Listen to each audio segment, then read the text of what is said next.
Hello and welcome back to Let's Talk More on Monday. I am your podcast host, Chloe, and we are continuing our series on Women's History Month. So here at More, it's so important for us to represent female voices, voices of marginalized communities, and Women's History Month deserves to be celebrated. So we are here talking to women about what they do, what they're passionate about, what led them to do those things, and why they support other women and how they can bring them to the table. So last week we dug deep about technology with Sophie Hadar from Counterpart, and this week I am joined by Nicole and Kat, and we are going to talk about financial literacy and independence and what that means for women today. So thank you both so much for joining me. Thank you. Yeah, thanks for having us. So I would love to have you guys introduce yourselves for our listeners. Nicole, I will turn it over to you first. Who are you and what do you do? Yeah, so I am Nicole Woodson. I am Vice President, Community Reinvestment Act and Community Development Officer for First Internet Bank.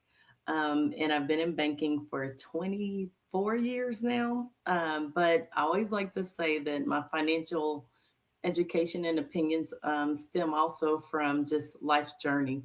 And so I learned a lot definitely in my career, but life has taught me a lot through the ups and downs. And so I do also want to mention that these may be my opinions and not, reflective of First Internet. Yeah, well, thank you so much for joining us. We appreciate you lending your expertise to our episode today. And I will turn it over to Kat. Tell us about you.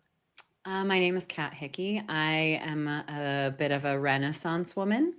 Spent the first 15 years of my sort of adult life as a midwife's assistant and a home birth midwife's assistant and a birth doula, and then have always been a performer, singer, actor, writer, producer, director.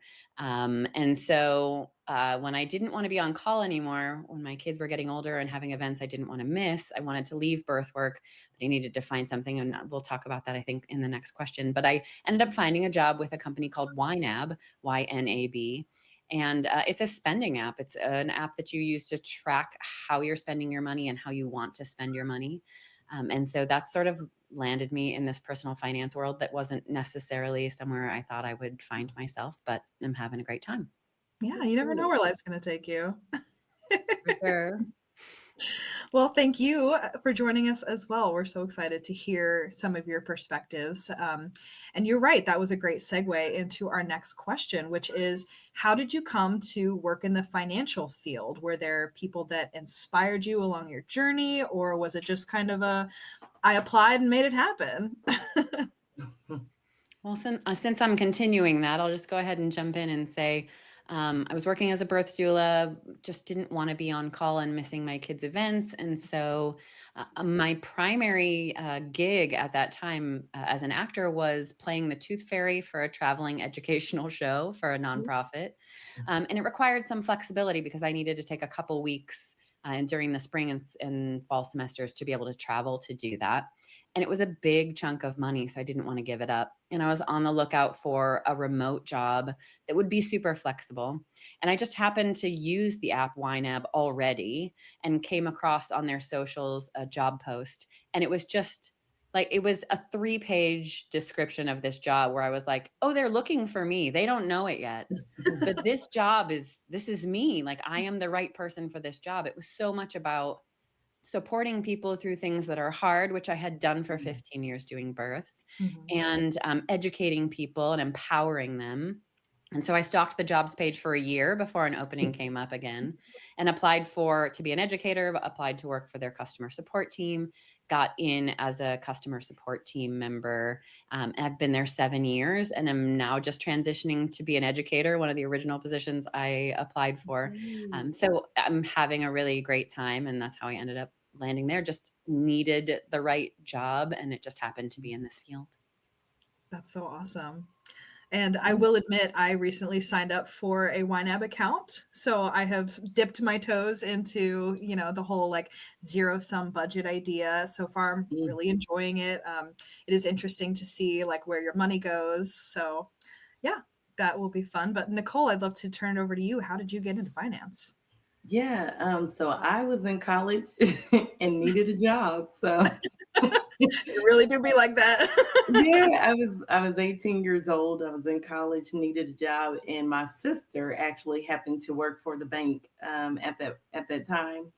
And so I gave her my resume and she forwarded it on. And it's so funny though, because in hindsight, I had two aunts that worked in banking as I was growing up. And back in the day, they had this bring your child to work day.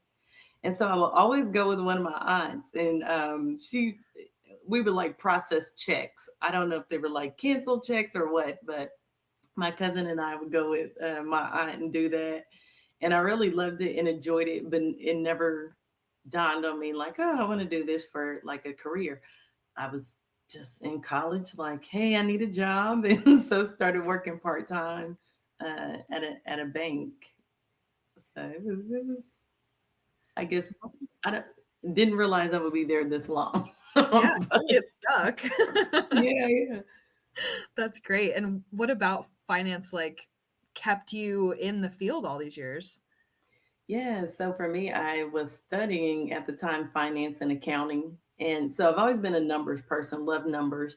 I've always been good at like saving and things of that nature. So I always say, like coming up, I've always been a hustler. And so I've always had a side gig or something I was doing. Yeah. Like actually in middle school, I was selling candy. And so I was like, "Woo, I can make a lot of money doing this." And so anyway, I've always liked numbers, and so it's just as time went on, I didn't. It for me personally, I didn't come from a family with a lot of money. I didn't come from a family in corporate America, and so I saw my dad retire from the position. He stayed my entire life at the post office in this one position.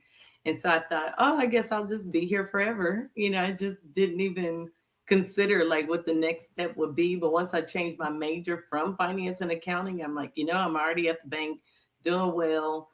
I know the job. And so it was kind of part of being stuck in a rut, if you kind of think about it. And so I ended up making it work for me. But initially, that's how I just kind of stayed there.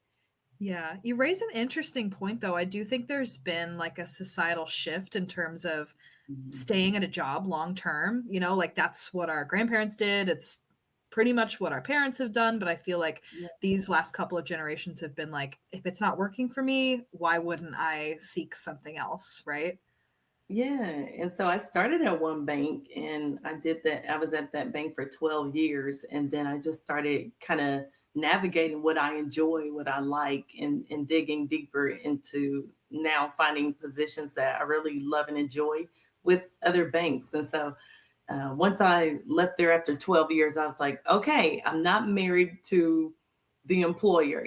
Like I am Yeah. free. If the environment doesn't serve me well anymore, then I'm free to move on. And Yeah. so I've just kind of taken on that attitude with it, and Yeah. it's been working for me. So Well, good. I'm so glad. And yeah. we're so happy to have both of you here to talk about, just finance in general. But I think financial literacy and independence have become very popular topics in the Mhm. last decade. And it is Women's History Month. So we Yeah. want to kind of angle this chat to talk about, the significance of financial independence for women and how that's in the scope of history, kind of a new concept. Like women have not always been able to be financially independent. I Right. feel like it's only in the last 50 years that they've even been able to sign up for a credit card. Mhm. So, as two women that work in finance, what do you feel like the significance of financial literacy and independence is for women? Yeah, women couldn't get a credit card. It happened the year I was born. Oh Wow. wow. Yeah. That's crazy. So wild to think about. Yeah, it's wild. I think we don't have good financial literacy across the board. We Mhm. just don't. And a lot of people just try to out earn it. They just try to outrun it. But I think generally we don't have a good idea about there's so much information out there, which is super overwhelming and frustrating. But Yeah. it all to me, it feels a lot punitive, a lot, you need a budget because you can't be trusted with money. There's so much Right. of this. And I think even more so for women, oh, well, Mhm. you're the spender, you spend your partner's money or you XYZ. And I think there's just this weird thing around money, particularly with women. Many of us don't think we're very good at it, Mhm. Mhm. either because we were discouraged from math type things as children, which happened even in my generation. So like we think we're bad at money, we think we're bad at numbers, we think we're bad at money. And Mhm. then maybe we aren't the primary breadwinner. That happens more for women than it does for men. And so Right. we're looking at all of these things accumulating, money also being sort of taboo. It's not something that maybe you would sit down and ask your friend about, you Right. know? Yeah. And so we Yeah. have all these things that accumulate to make either women or trans people or non-primary breadwinner people end up being in this disadvantaged situation where they just really Right. don't know about their money. Mhm. I To your point, Chloe, I think about, back in the day, women, were expected to stay at home and take care of the family. And Mhm. so I think the significance of the financial independence is that as dynamics have shifted and there's some stay at home dads now, like moms are out here, we're out here in the workforce and we're Yeah. making our own money. And so it's like, I have to manage. It's almost similar to managing the home. It's like, okay, now I'm out here in the workforce making my own money. I need to learn how to manage that money. And so I think about equity, equal pay, just all types of things that women come against in the workforce or just in finances in general. That is very um, pertinent. I think that we do have the financial independence. Financial wealth is just as prevalent and important as physical health. Financial health is a health. And so, Yeah. I think some people just kind of don't think about it in that way. But, if you're working out every day, trying to eat better, like if I always say this in my financial education, if your money is not right, it impacts you in every other area. You're mentally not, I can't be at work my full self because bill collectors are calling me. My kids may be misbehaving at school because we missed the meal because I didn't have the money for it. And so, it's very important that we gain this independence and kind of tackle it, to Kat's point, not run from it or try to outrun it, but tackle it, figure it out, and manage the money. Don't let the money, we shouldn't be working to make money or to live. We shouldn't be living to work. We should work to live the life that, we want. Yeah, absolutely. Yeah. And I think both of you kind of raised this point that, in terms of education, it's still lacking. Yeah. Like there is so much information out there, but in terms of how it is collected and presented to people, I think it leaves a lot to be desired. Like my financial literacy class in high school was a joke. I didn't learn how to file my taxes. I didn't learn like what I needed to be doing once I got out of college to set myself up for success. Like those were all things either my parents told me or I found out through circumstance or, Yeah. happenstance even. So it's just because it is kind of a taboo topic, I feel like we're not setting people up for success. Yeah. I I would agree. And I think about, I always talk about what shapes your thoughts around money. Who influences your thoughts about money? Are you trying to keep up with what everyone else is doing? Have you had those conversations at home? Are you comfortable talking about finances? A lot of people, again, shy away from it. They won't even be fully honest with you. Yeah. And then also to Kat's point, as far as financial education, I think there's a very heavy talk on managing your money, trimming down your expenses when we talk about budget. And I'm like, what do you do when you've trimmed the last expense? Like, I have nothing else to trim. And so the missing piece to that is to workforce development, to get promotions, work on your skill set and earn more money to be able to live comfortably. So Yeah. there's, I could get on a soapbox, but I won't.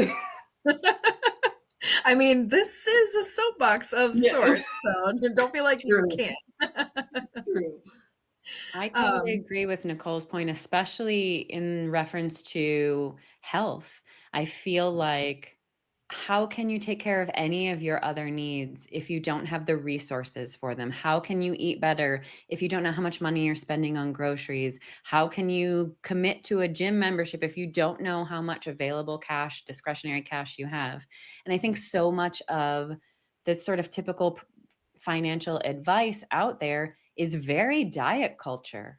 It's mhm, very cut, cut. You're too much. You are spending too much. You're doing too much. And the truth is if you can really get things dialed in, whether that's cutting the less important expenses so that you can spend on things that Right. really make you happy and really bring you joy, like that can be done. It's not always cut, cut, cut. It's prioritize, There prioritize. you go. Yeah. The wants versus need conversation, because I'm always like, hey, I need shoes. I don't need Louboutins or Jordans or whatever your fancy brand is. yeah, you have to budget for needs, and then, hopefully there's some left over for the things that make life worth living, right? There you go. Yeah. I Yeah. always tell my kids because I have four adult kids now, actually. I always tell them you can have anything you want. You just can't have everything you want. There you I go. And love I that. think if you spend enough time saving up for something, I've got a kid who is taking himself to Europe this summer. And it's like, you can do that. But there's a Yeah. lot of things you're going to say no to that are less important to you than that trip. Hmm. Yeah. Yeah. I think it kind of, to take that further, goes into just the basic life concepts again, like prioritizing. Like some people don't have the self discipline. Um, and so I have that conversation a lot about, so what made you go to McDonald's 5 times this week when you have this goal to, take this trip in the summer? Hmm. And I always think about subconscious spending is what I've termed it. If every day after work you just automatically go to the gas station and buy a 20-ounce drink and spend what $3 on a drink, then if you do that 5 days a week, that's $15 times, 4 weeks. That is what, $60. And I'm like, what if you just started trimming back to 2 days a week, 3 days a week, until you just kind of trim off of it. And then I'm always like, so what do you have to show for it? You drank it all, it's gone. Yeah. Or, buy a 12 pack that happens to be on sale. You're like spending a lot less money, still getting the same amount of your fun little drink Yes, after work, yeah, Yeah, I think reframing is very powerful. right. Well, thank you, ladies, so much. I think this is a great stopping point for our episode today. We so appreciate you being here to lend your expertise. And if you are listening to this, please go join us on Patreon. We are going to dig deeper with Nicole and Kat about the women that have led them to where they are, the advice that they have for women seeking financial independence, and how we can continue to recognize financial independence, talk about it, acknowledge it, and why Women's History Month is so important in this framework. So definitely go join us over there. But before we go, ladies, do you have anything that you want to plug, anywhere that our listeners can find you on the socials?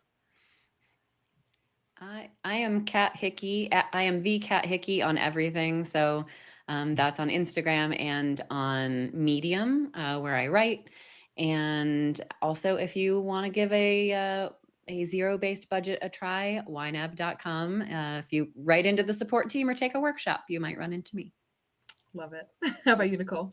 And so on LinkedIn, I am Nicole Woodson. And speaking of my hustles I've always had, I have a side business. If you're interested, Floral Design Lab Indie on Instagram and Facebook and LinkedIn.